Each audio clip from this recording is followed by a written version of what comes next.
over and over again and doing it really well, is pretty much the hormones of stress. And stress is when your body is knocked out of homeostasis. The stress response is what your body innately does to return itself back to order. And we have three basic stresses. We have physical stress like accidents, injuries, falls, traumas. We have chemical stress like bacteria and viruses and hormones and foods and heavy metals and hangovers and blood sugar levels. And then we have emotional stress, and that's family tragedies, loss, job, finances. And all of those things knock our brain and body out of balance. All organisms in nature can tolerate short-term stress. A pack of coyotes chases a deer. If the deer outruns the coyotes, 15 minutes later she turns back into grazing. She goes back into foraging and grazing, and the stress response is over. But human beings, we're so unique because we can turn on the stress response just by thought alone. We could think about something that's happened in our past, or we can worry about something that's going to happen in the future. And by thought alone, we turn on those same chemicals. And when you turn on the stress response and you can't turn it off, now you're headed for some type of disease, because no organism in nature can live in emergency mode for an extended period of time. So, to answer your question, if you can turn on the stress response just by thought alone, and it's a scientific fact that the hormones of stress downregulate genes to create disease, then it means that your thoughts can literally make you sick. So the fundamental question is, if your thoughts can make you sick, is it possible that your thoughts can make you well? Can you explain what meditation does and what happens in the mind and brain? Sure. So the word meditation literally means to become familiar with. So here's the old self, and here's the new self. And it's not like we just waltz over to the new self in a matter of days. We have to go through this transformation that takes place. And if 95% of who we are by the time we're 35 years old is a set of subconscious behaviors, automatic habits, emotional reactions, beliefs, perceptions, and attitudes that function like a computer program, that's 95% of who we are, where the body has been programmed to become the mind. That's what a habit is.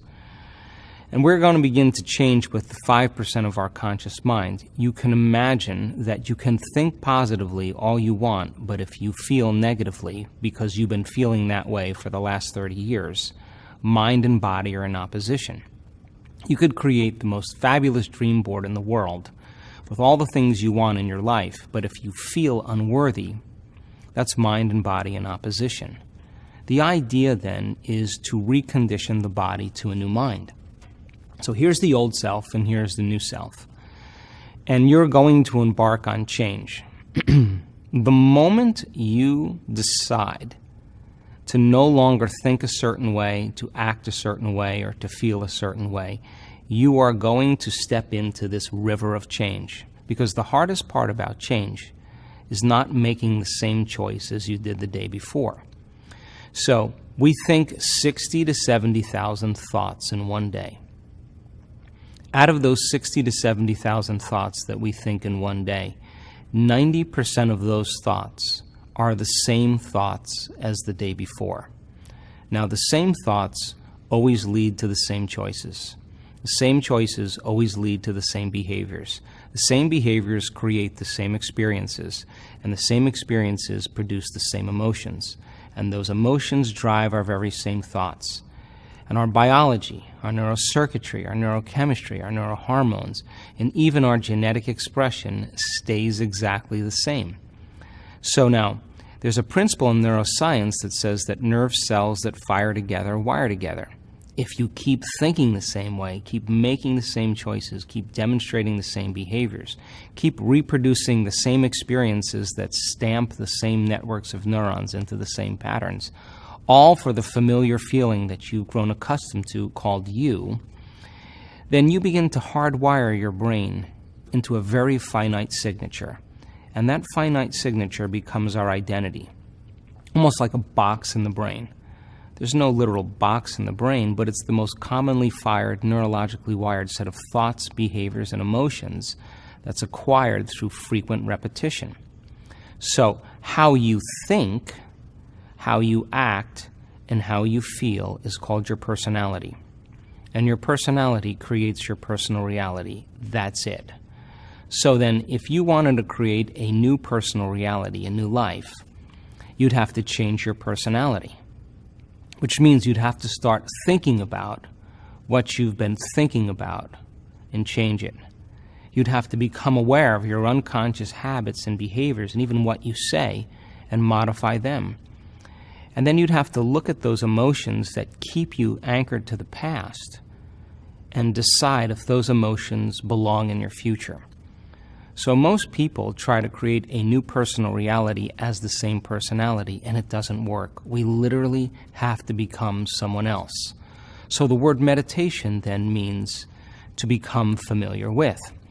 So if you're sitting in a meditation and you're observing the thoughts that have been going on behind the scenes of your awareness because you've been too distracted by your external environment, and now you're becoming conscious of your unconscious thoughts, and they're becoming familiar to you, now you're in a meditation to know thyself. If you're becoming aware of your propensities and your urges, and the body wanting to get up and do things, and you're making it sit there and stay, and you are telling it it's no longer the mind, that you are the mind, and you're becoming conscious of those unconscious behaviors, and they're becoming familiar to you, well, now you're in a meditation to know thyself. And if you can look at the emotions that bring you to a lower denominator and notice them and not begin to experience them, but to observe them, the very act of observation means that you are no longer the program. You're the consciousness now observing the program, and you're beginning to objectify your subjective self. You are looking at yourself through the eyes of someone else, which means now you're no longer the old self. You're pure consciousness observing the old self. That's the first step in the meditative process. We have to light a match in a dark place and become so aware of how unaware we've been that we don't let any thought, any behavior, any emotion slip by our awareness unchecked. So then, if you're sitting in a meditation and you say, what is compassion? What is a better way to be in my life? How can I turn my life around? How can I feel better about myself?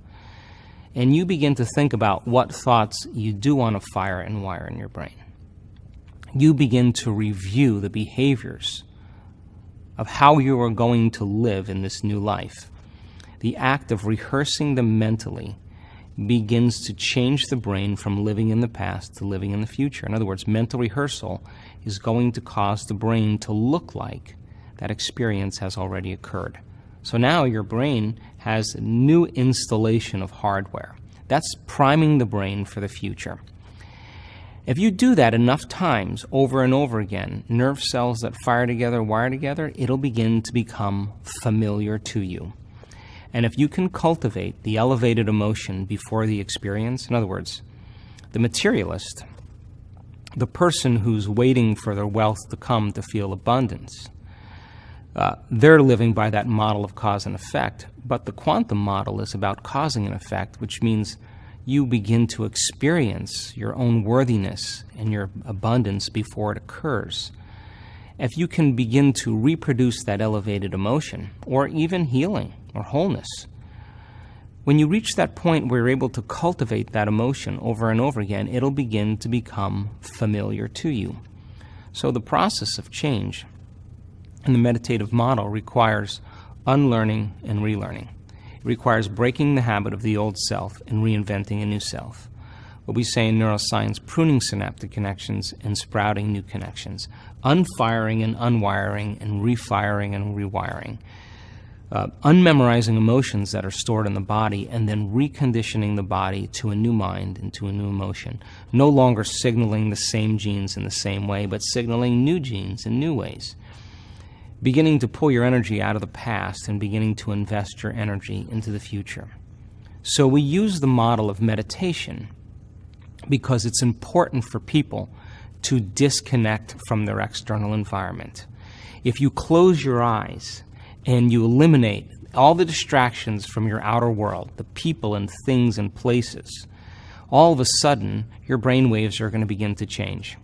And you're going to have less attention on your outer world. And if you're seeing less and you're hearing less, and we play soft music in the background, you'll begin to pay attention to more of what you're thinking and less about what's going on in your life. If you sit your body down and you train it to be in one place without doing anything and experiencing the same events to create the same emotions, you're telling your body that it's no longer the mind, that you are the mind.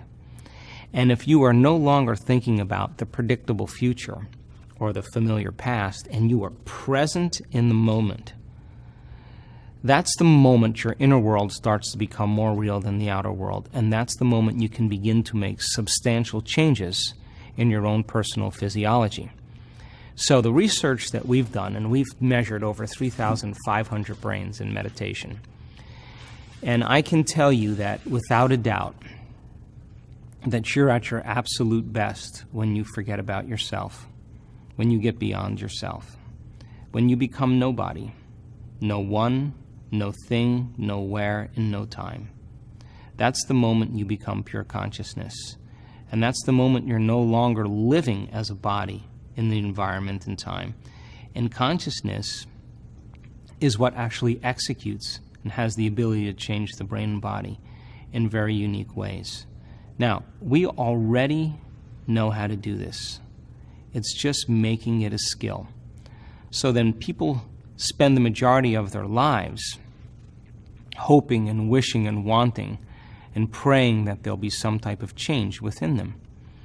But what we're teaching people how to do is not to pray to have their prayers answered, but to get up from their meditations as if their prayers are already answered.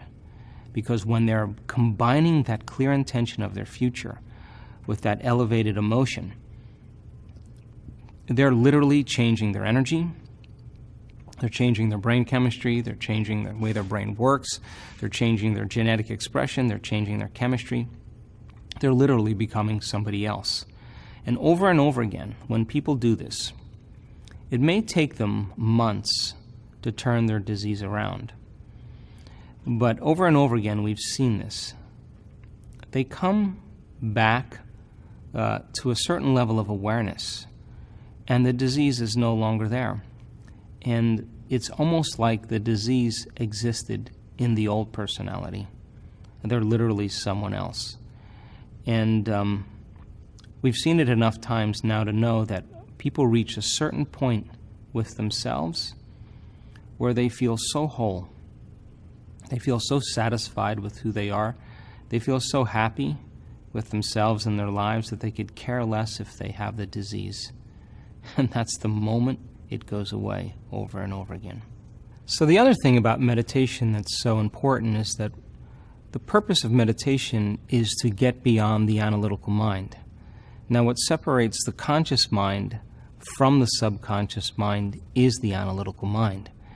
And when we're driven by the hormones of stress, the very cocktail of chemicals that are created from those stress responses begin to cause our brains to become overly analytical. So the problem that most people have is that the moment they're in an emotional reaction, they tend to analyze their life within that emotion. And since that emotion is a record of the past, and the stress hormones are causing you to believe that your outer world is more real than your inner world, it drives the brain further out of balance. And so when you're under stress, you're focusing on objects. You're narrowing your focus on things, on people, on your environment, because that's where the danger is. You're preoccupied with your body because you believe that you're your body when you're under stress, because in antiquity you had to survive by taking care of your body. And you're preoccupied with time. So living by the hormones of stress causes us to focus on three things: the environment, our body, and time. And we begin to become materialists, and we define reality with our senses. So as we narrow our focus on things and objects, and we begin to believe the outer world is more real than the inner world, and we're trying to predict the future based on the past, we get in trouble because the brain gets more and more out of balance. So when the brain is receiving all these chemicals, it moves into a super aroused state. And that super aroused state then becomes common for most people, but it's like driving their sports car in first gear on the freeway. They stay in the state for extended periods of time. So then, when your focus is narrowed in objects and things and people, the danger is that the brain gets locked into this high state, super aroused state, and begins to become very conditioned into believing that what's in front of it is the real world. So why would you take your attention off of your external environment if there's a predator around the corner? Why would you open your heart and trust if you knew that there was danger there? Why would you want to learn when you should be running or fighting or hiding? And more than 70% of the time in the Western world, people spend the majority of their time living in stress. So it's the redundancy of that process that causes different networks of neurons to begin to compartmentalize. They begin to subdivide.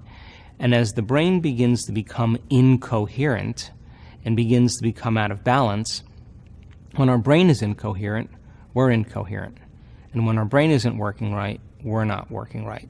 At the same time, the heart, which has its own little brain in it and its own little intelligence, begins to function incoherently as well. And the effect of that is it begins to send very aberrant signals to the body.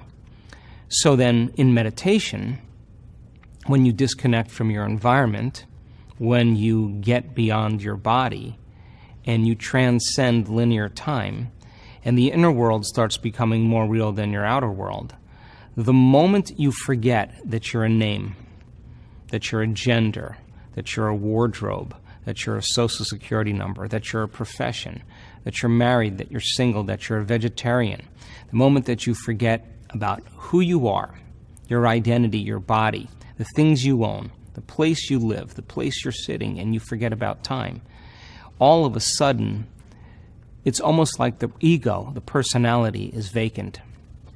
And when that occurs, all of a sudden, different compartments of the brain that were once subdivided begin to synchronize. We've measured this over and over again. And what syncs in the brain begins to link in the brain. So as different compartments and communities of neurons and neighborhoods of neurons begin to organize into coherence, into orderliness, you start feeling more whole and more like yourself. At the same exact time that we've seen this occur, all the energy that's sitting in the survival centers begins to move right up into the heart, and the person begins to fall in love with the moment. They feel connected to something greater.